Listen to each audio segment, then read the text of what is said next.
Hola, hola, soy Isidora Labo y hoy en 30 Minutes Medicine vamos a hablar sobre la insuficiencia venosa crónica. En primer lugar, vamos a analizar qué debemos saber a nivel del EUNACOM.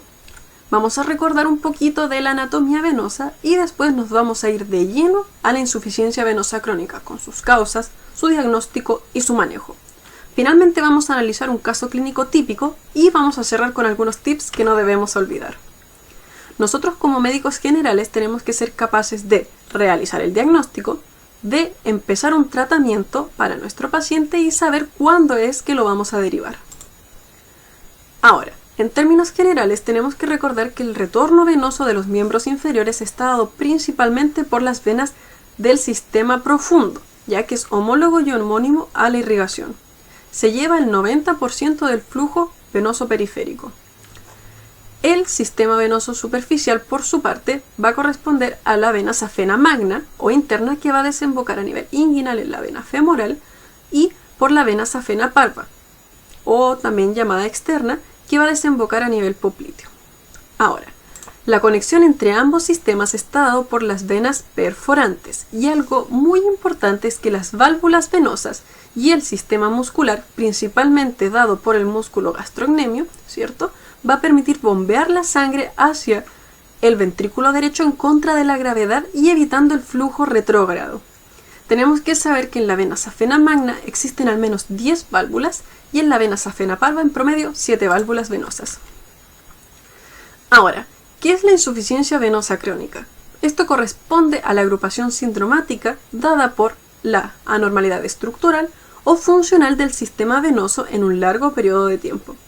Es casi exclusiva de los miembros inferiores y el 80% de los casos está dado por fallas intrínsecas en la conformación de las venas y en concreto en la falla del sistema valvular a nivel de este callado safeno-femoral. Tiene una alta prevalencia y las mujeres son clásicamente las más afectadas, pero pese a ello no tenemos que pensar que la patología venosa es exclusiva del sexo femenino.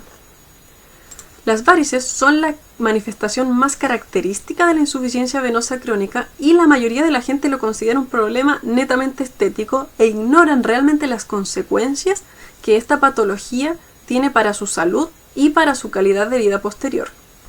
Ahora, el 23% de los adultos va a tener varices y un 6% va a desarrollar insuficiencia venosa crónica.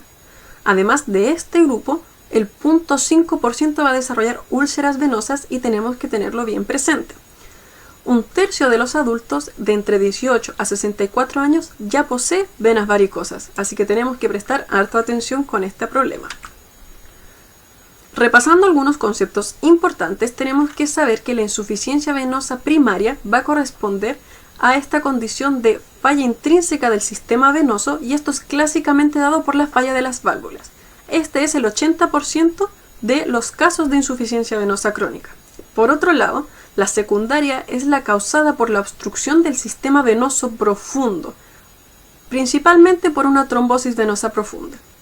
Algo que tenemos que considerar es que los signos y síntomas producidos como una secuela de una TBP se conoce como síndrome posttrombótico y eso lo veremos en otro capítulo.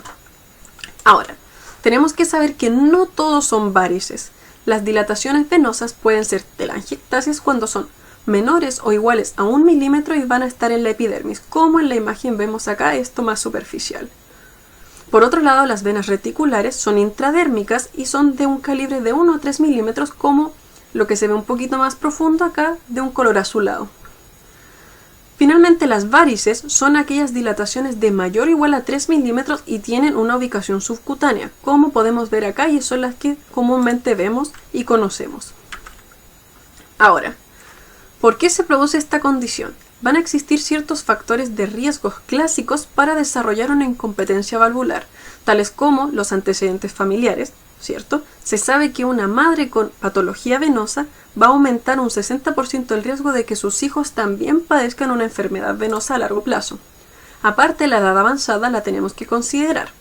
Por otro lado, la sedestación prolongada, el sobrepeso, la obesidad, los embarazos van a aumentar la presión a nivel de las venas a nivel de los miembros inferiores. El sedentarismo, por su parte, va a aumentar el riesgo de esta condición porque va a haber una ausencia en el trabajo muscular de esta bomba que mencionamos anteriormente. El tabaquismo, debido a la nicotina y el alquitrán, va a producir alteraciones vasculares, incluidos incluso la trombosis venosa profunda. Ahora, los estrógenos por su parte producen relajación del músculo liso y esto va a producir una distensión de las fibras colágenas, lo cual también puede aportar a una incompetencia valvular, ¿cierto? Esto es lo que finalmente va a producir una disfunción del retorno venoso, ya que la válvula no va a poder mantener el flujo unilateral y este trabajo contra la gravedad, produciendo finalmente un reflujo que a largo plazo va a generar un aumento en la presión venosa de los miembros inferiores. Ahora, esta hipertensión venosa es la causante de la sintomatología tan característica de la insuficiencia venosa crónica, ya que va a haber una activación del endotelio y se va a generar una extravasación de macromoléculas y de eritrocitos. Además va a haber una diapédesis de leucocitos y esto va a generar los edemas y los cambios inflamatorios asociados. Ahora, esta clínica característica, dada por ejemplo por los cambios de pigmentación, como la dermatosis ocre, se explican por la ruptura de los eritrocitos y la extravasación de la hemosiderina que estos contienen. La sensación de pesadez puede ser producida por el mismo edema que se mencionó. Además, está la lipodermatoesclerosis, que son cambios a nivel de la piel en la que se vuelve más rígida y más dura. El prurito va a estar dado secundario a una dermatitis por estasis y además tenemos que saber que incluso pudieran haber úlceras venosas debido a todos estos problemas circulatorios. Ahora, la sospecha clínica va a jugar un rol fundamental en el abordaje de esta patología. Tenemos que hacer una buena historia clínica para abordar los antecedentes de riesgo que anteriormente mencionamos. Si es que tienen algún familiar con patología venosa, si es que trabajan o se dedican a algo que les va a generar un riesgo, por ejemplo, de pasar mucho tiempo de pie o mucho tiempo sentados, si es que hay algún antecedente ginecobstétrico, el uso de fármacos, antecedentes de trombosis, etc. Además, los signos y síntomas tan característicos que mencionamos anteriormente no los debemos olvidar. Y además tenemos que indagar específicamente por alguna sensación de pesadez que se vaya agravando durante el día y que pueda ceder cuando se elevan las extremidades. Además, dentro del examen físico es importante realizar una buena inspección tanto en decúbito como en sedestación, ya que la gravedad va a favorecer a que se puedan hacer visibles ciertas varices que no son tan fácilmente ubicables cuando el paciente está acostado. Además tenemos que indagar por la temperatura, el edema, los cambios de coloración, todo lo que ya mencionamos anteriormente. Y algo importante es que este signo que vemos acá, llamada corona fledectásica, se considera por algunos autores un signo temprano de enfermedad venosa avanzada, por lo que el hecho de encontrarlo nos tiene que hacer sospechar y poner harto ojo. No tenemos que olvidar que las úlceras venosas son diferentes a las úlceras de origen arterial o las de origen neuropático. Estas no siempre vienen con dolor y siempre van a estar ubicadas en el trayecto de una de las venas superficiales. En el malleolo medial tenemos que recordar que estará el trayecto de la vena safena magna, por lo que tenemos que sospechar en estos casos. Además, tenemos que tener presente que los pulsos van a estar presentes en la patología venosa, por lo que el hecho de encontrarlos ausentes o disminuidos en un paciente tienen que hacernos sospechar de una patología arterial concomitante. Ahora, la clasificación SEAP es una clasificación descriptiva y es la más usada internacionalmente para describir la patología venosa crónica. En ellas vamos a tener diferentes grados, desde el C0 al C6, siendo el C0 aquel donde no encontramos ningún signo o síntoma de insuficiencia venosa crónica, y ahí vamos a ir avanzando. Por ejemplo, ya en C1 van a estar las venas reticulares y las telangiectasias, C2 vamos a encontrarnos con las varices, en C3 va a haber un edema a nivel del tobillo, y en C4, todo C4 va a corresponder a los cambios en la piel que encontremos causados por la insuficiencia venosa crónica, entre ellos la pigmentación o eczema venoso, ¿cierto? O dermatosis ocre, o la lipodermatoesclerosis y la atrofia blanca. La atrofia blanca corresponde a la piel que quedó posteriormente a que hubo una úlcera venosa, y esta quedó de mala calidad y con tendencia a que hayan vasodilataciones e hiperemia asociada. tenemos que saber que es a partir de estos cambios en la piel o desde C4 en adelante que se considera como una enfermedad venosa ya avanzada. Esta clasificación SEAP es del año 2004 y debemos saber que existe una clasificación nueva de este año en la que se incluyen la corona flebectásica que mencionamos anteriormente y además se añaden las categorías de varices recurrentes y también de úlceras activas recurrentes. Ahora, respecto al diagnóstico, tenemos que saber que algunos profesionales dicen que una anamnesis completa y una exploración física adecuada bastan para tener ya el diagnóstico de insuficiencia venosa crónica.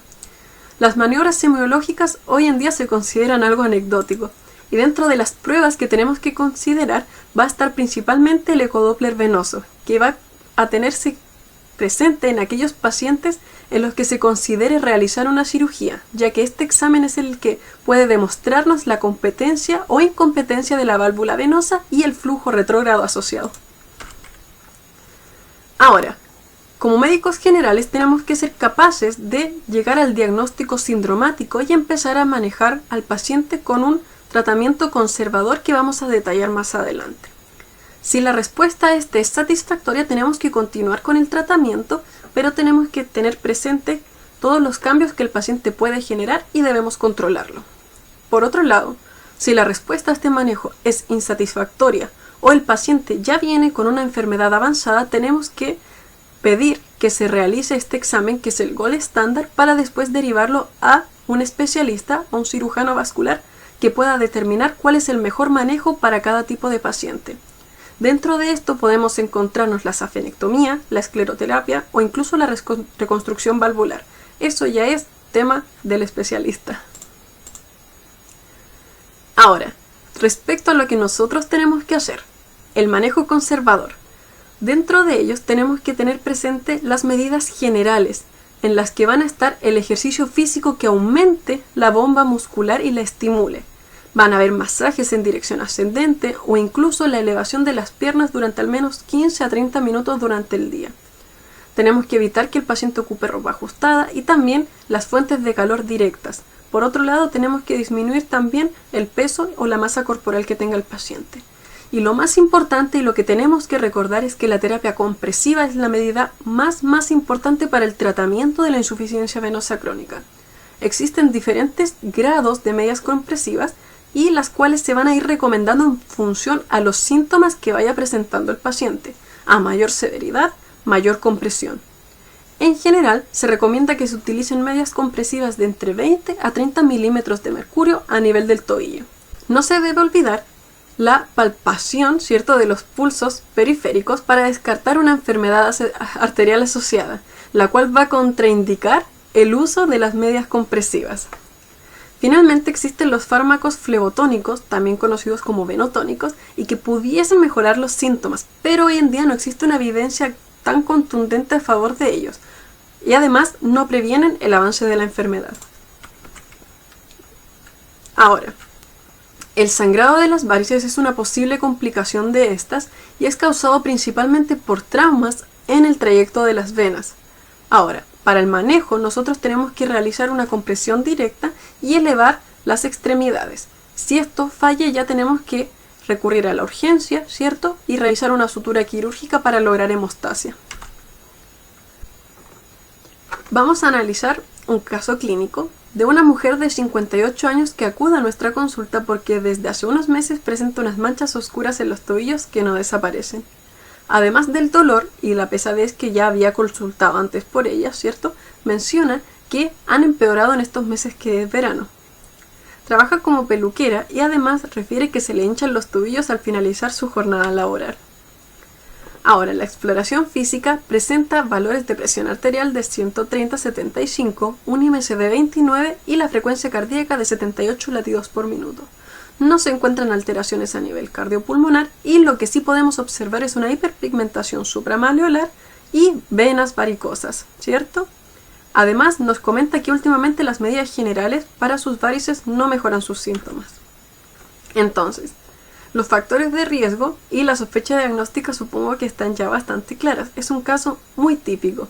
Ahora, respecto al tratamiento, nosotros ya tendríamos que empezar a pensar en derivar a esta persona para que pueda ser evaluada por un cirujano vascular y pueda solucionar completamente el tema de sus varices, las cuales ya no han respondido al tratamiento conservador. Ahora, nos vamos a ir con algunas cosillas para el final y que son las más importantes que debemos recordar. En primer lugar, las varices son más que un problema estético, ¿cierto? Y la clínica es súper importante porque puede ser diagnóstica. No porque tengamos un examen gold estándar, lo tenemos que utilizar sin antes haber evaluado a nuestro paciente. Tenemos que recordar que las medias compresivas son el pilar del tratamiento conservador y que en aquellos pacientes en los que ya las varices sean demasiado evidentes y en aquellos con riesgo de complicaciones, ya hay que pensar en un tratamiento quirúrgico. Este ha sido el tema de hoy, espero que les haya gustado y no se olviden de estar atentos a 30 Minutes Medicine porque cada día tenemos más contenido y más temas que queremos compartir con ustedes. Un abrazo, que estén muy bien.